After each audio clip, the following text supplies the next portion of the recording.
Welcome to Wild, Women in Lending Determined to Make an Impact. I'm your host, Robyn LaVassaur. They say our biggest fear isn't being inadequate. It's being powerful beyond measure. In this podcast, I will share how to break through imaginary ceilings, lean into success, discovering your purpose, and understanding how to create the business and life of your dreams. From failures to triumphs and all the tactics in between, let's jump into the wild arena together. Welcome back to Wild with Robyn LaVassaur. I love today's topic, and what a contrast from my early years of life into my adult years. I don't know about you guys, but being a student is something that I believe that we all start, right? Generally, we could call it preschool, elementary school, middle school, high school, possibly college, and then it often stops.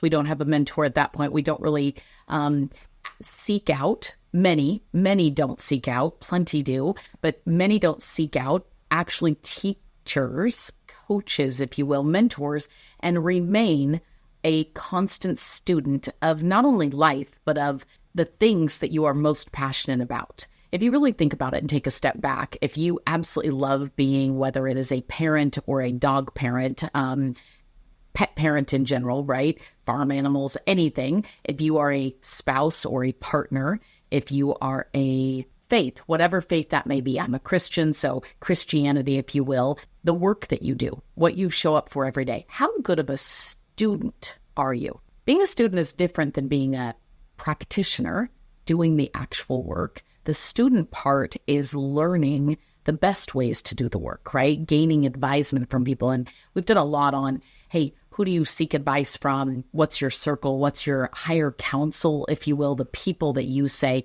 hey, you know what, I admire their marriage. I admire their business. I want to talk to them. I want to learn from them. And a whole different episode on asking for help and seeking that out. But how good of a student are we? Well, I can tell you that I loved the Gold Star when I was really young, fell in love with being a great student, became much less enchanted with it in middle school and a little bit in and out in high school. And then for the first, 1997 all the way to really 2011, so quite some time, was not a great student. So for 14 years, I was not a great student.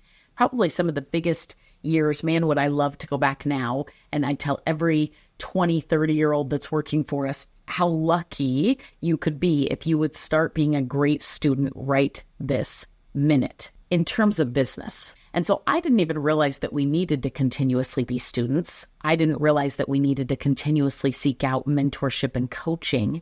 And it's not just, I have a mentor and we hang out from time to time, or I have a coach and I spill my guts and vent and it feels like a therapy session from time to time. It's very much I'm asking questions or they're giving me information and instructions, not suggestions, about what I need to do to improve this area of my life.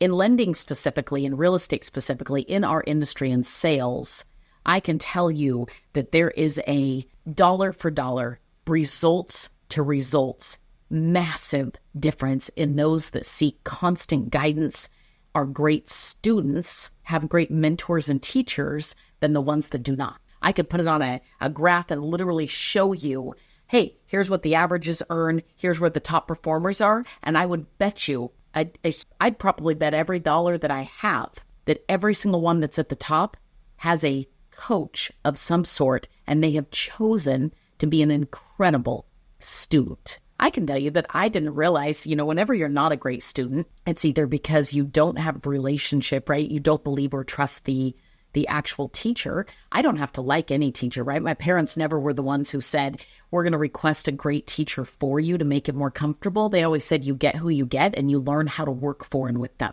You learn how to perform regardless of who your teacher is, who your boss is, who that coach is, right? You learn how to work with them. I'm so grateful that they didn't shelter me from that. I speak about that a lot. And it's no different in business coaching. The different coaches that I have had, I can tell you, it is never about whether or not the coach was the best. It's always been for me about how good of a student I was choosing to be, because that's the part that I can control. So are you a great student? Are you a student at all? I'm going to give you a little bit of a story that comes with this. I got a text from one of my peers. Now I would say that, with my title and what I do at the company, he actually works for and with me and vice versa. Incredible man, incredible branch manager, incredible loan officer. Now, we started at this company 6 months apart, simply 6 months. And we ended up in the same coaching group for the first time ever. Neither one of us had ever had a coach. We ended up in the same coaching group with the 3 of us total for 1 solid year.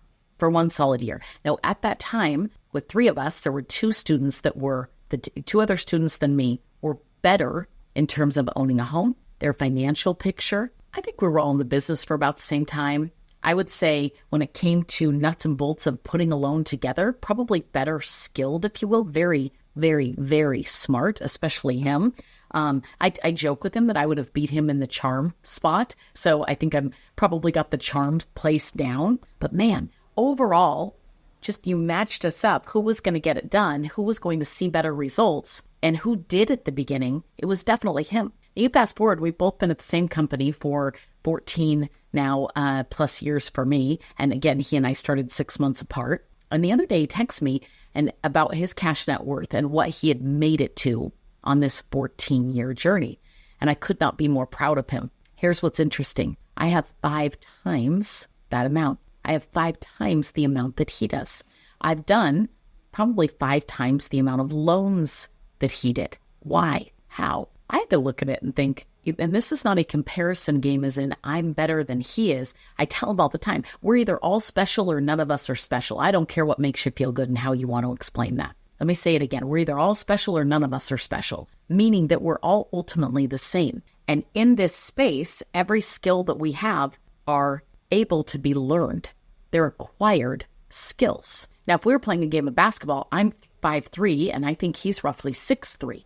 So by a mile, he's probably beating me when it comes to if we could dunk, especially if we could dunk a basketball. I'm not winning in that space because as much as I could maybe acquire some skills, this 5'3", 46-year-old woman is not dunking the basketball. Not happening.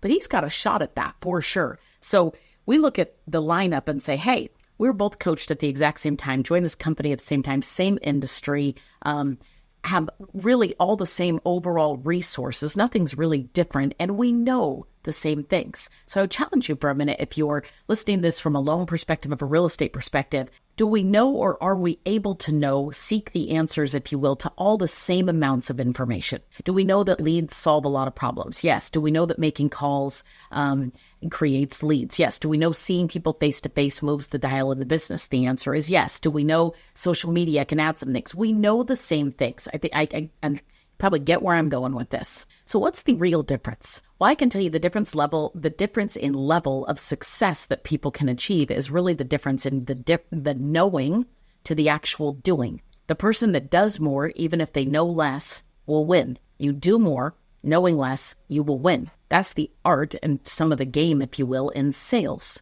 in general. It's not even about how much you know. I've seen people that know probably 10 times more than I do in the loan space, but they do less. Do less phone calls, do less face-to-faces, do less video, do less social media, do less outreach to people. It doesn't matter, right? There's that little line that I love that people don't care how much you know until they know how much you care, i.e. seeing people, being present, being visible, being active. So how does this tie into being a student? Well, if we were on the same coaching call, what really it boils down to, and he and I can joke about this, but I say this, and he's got a beautiful business, a beautiful life, absolutely killer results overall. But why was I able to 10x it? And when I take a step back, I was simply more surrendered than he was. I was a better student. And that's not every day, that's not all the time, but bar none, if you look at it over time, I was a better student. Meaning when a coach told me to do something, I did it. So I'll give you an example.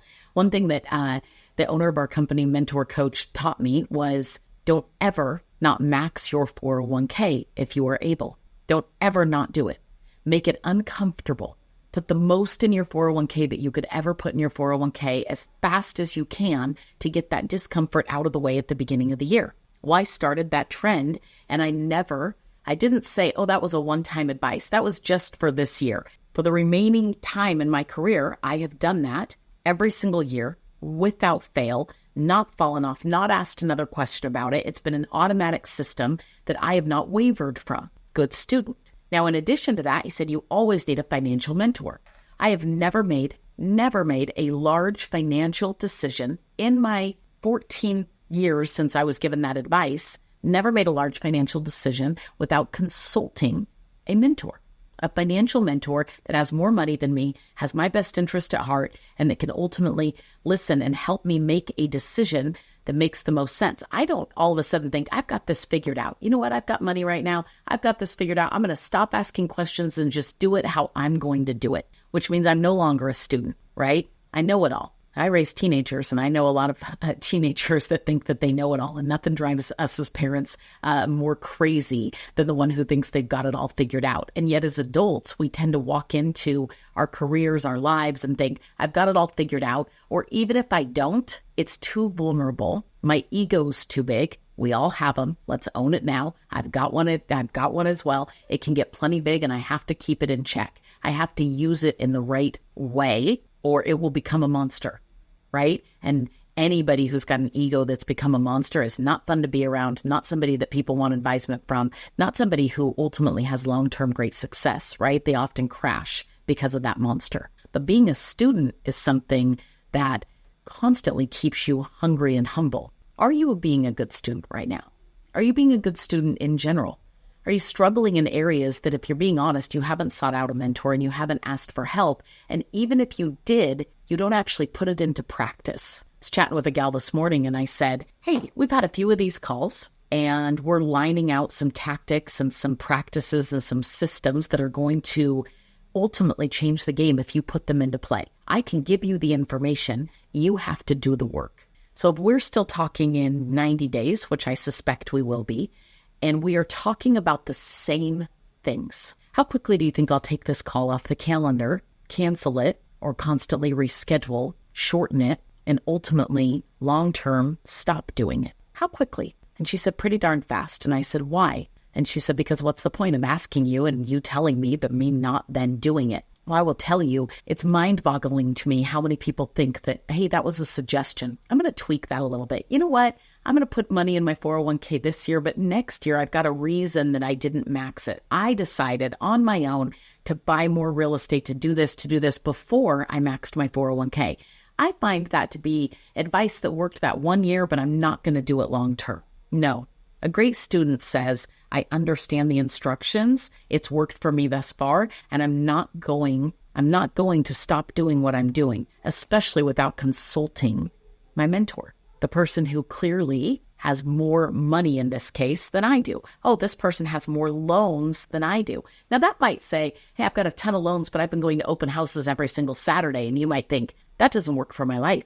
I can't go to an open house every Saturday. I'm choosing not to. I need a different advisement.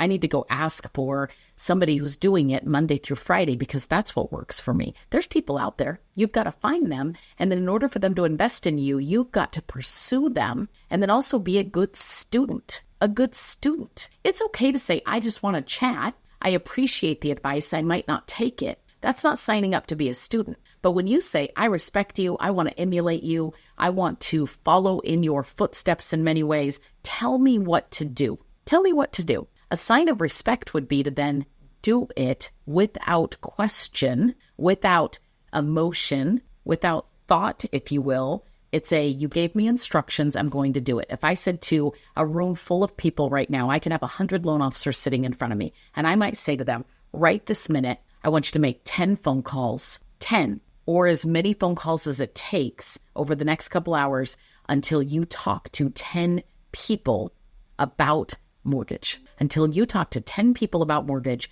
you keep dialing the phone. Now I'm going to leave and we're going to come back tomorrow and see how many of you guys got through the 10. I bet you less than half of that room would be relentless. I tried. I ended up running out of time. I wasn't able to stay and do it. Nobody was picking up their phone. I ended up with this, like the amount of people that would make an excuse for not actually doing the assignment is crazy. And I'll tell you what, I told you, I wavered on being a great student in middle school. I took a lot of things as suggestions. High school, I was very hit and miss, for sure. 14 years of my life, I didn't hardly listen to anybody but myself. I thought that I had to figure it all out. And even though it wasn't going well, I wasn't seeking additional advice. But when I decided to truly become a good student, when somebody said, you do this homework, you do a Tuesday update, you do this many phone calls. Once I started doing it, I did not stop.